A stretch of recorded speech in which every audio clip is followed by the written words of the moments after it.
C. Joseph Vijay எனும் நான்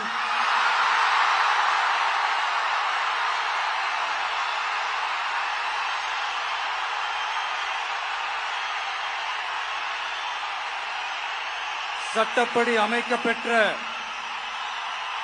இந்திய அரசியல் அமைப்பின்பால் உண்மையான நம்பிக்கையும் மாறா பற்றும் கொண்டிருப்பேன் என்றும்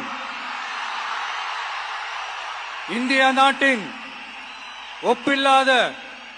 முழு முதல் ஆட்சியையும் ஒருமையையும் நிலைநிறுத்துவேன் என்றும் தமிழ்நாட்டு அரசின் முதலமைச்சராக உண்மையாகவும் உளச்சான்றின்படியும்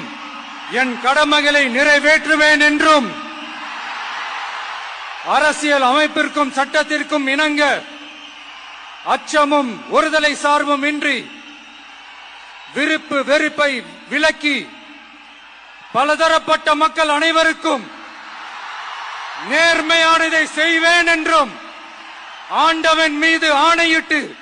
உறுதிமொழி